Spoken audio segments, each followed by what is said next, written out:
ಪ್ರಜ್ವಲ್ ರೇವಣ್ಣ ಅವರ ಜಾತಕವನ್ನು ನಾವು ವಿಶ್ಲೇಷಣೆ ಮಾಡಿದ್ದಾದಲ್ಲಿ ಇವರು ಉತ್ತರಾಷಾಢ ನಕ್ಷತ್ರ, ಮಕರ ರಾಶಿ, ತುಲಾ ರಾಶಿಯಲ್ಲಿ ಜನ್ಮಿಸಿದ್ದಾರೆ.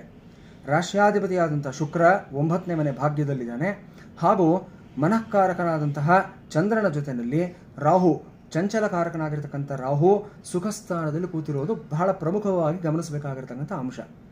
ಮನಃಕಾರಕನಾದಂತಹ ಚಂದ್ರ ಸುಖಸ್ಥಾನದಲ್ಲಿ ಈ ಚಿತ್ತ ಚಾಂಚಲ್ಯವನ್ನು ಕೊಡ್ತಕ್ಕಂಥ ರಾಹು ಜೊತೆ ಸೇರಿದ್ದಾನೆ.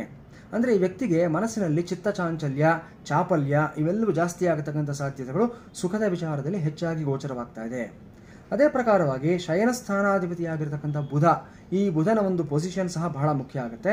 ಬುಧ 11ನೇ ಮನೆಯಲ್ಲಿ ಪ್ರೇಮಾನುರಾಗ ಸ್ಥಾನದಲ್ಲಿ ಅಧಿಕಾರಯುಕ್ತನಾಗಿರ್ತಕ್ಕಂಥ ರವಿಯ ಮನೆಯಲ್ಲಿ ಕೂತಿರತಕ್ಕಂಥದ್ದು ಇಲ್ಲಿ ಕಾಣಿಸ್ತಾ ಇದೆ.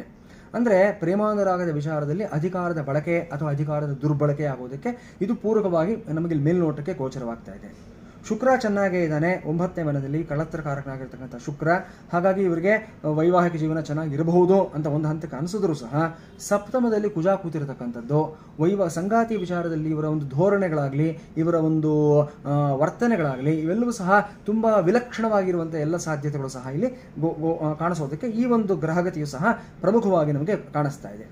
ಇದೆಲ್ಲದರ ಜೊತೆಯಲ್ಲಿ ಗಮನಿಸಬೇಕಾಗಿರ್ತಕ್ಕಂಥ ಅಂಶ ಅಂತಂದರೆ ವಕ್ರಿ ಶನಿ ತೃತೀಯ ಸ್ಥಾನದಲ್ಲಿ ಕುಳಿತುಕೊಂಡು ವಿವಾಹಕಾರಕ ಅಥವಾ ಕಳತ್ರಕಾರಕನಾಗಿರ್ತಕ್ಕಂಥ ಶುಕ್ರನನ್ನು ನೇರವಾಗಿ ವೀಕ್ಷಣೆ ಮಾಡ್ತಾ ಇರ್ತಕ್ಕಂಥದ್ದು, ಶಯನ ಸ್ಥಾನವನ್ನು ವಕ್ರಿ ಶನಿ ವೀಕ್ಷಣೆ ಮಾಡ್ತಾ ಇರ್ತಕ್ಕಂಥದ್ದು.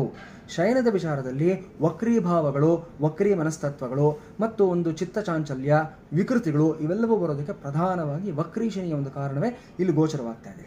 ಅಂದರೆ 1-2 ಗ್ರಹಗಳ ಒಂದು ವಿಚಾರದಿಂದ ಇವೆಲ್ಲವೂ ಆಗೋದಕ್ಕೆ ಸಾಧ್ಯವಾಗೋದಿಲ್ಲ. ಇದು ಕೇವಲ ಜನ್ಮಕುಂಡಲಿಯ ಆಧಾರದಲ್ಲಿ ನಾವು ಮಾಡ್ತಾ ಇರತಕ್ಕಂಥ ವಿಶ್ಲೇಷಣೆ ಆಗಿರುತ್ತೆ. ಇನ್ನೂ ಆಳವಾಗಿ ನವಾಂಶ ಕುಂಡಲಿ, ತ್ರಿಂಶಾಂಶ ಕುಂಡಲಿ, ದಂಶಾಂಶ ಇತ್ಯಾದಿಗಳನ್ನು ನೋಡಿದಾಗ ಮತ್ತಷ್ಟು ವಿಚಾರಗಳು ಇನ್ನೂ ಸ್ಪಷ್ಟವಾಗಿ ನಮಗೆ ದೃಢವಾಗಿ ಗೊತ್ತಾಗುವಂಥ ಸಾಧ್ಯತೆಗಳು ಸಹ ಇಲ್ಲಿ ಇರುತ್ತೆ ನಮಗೆ.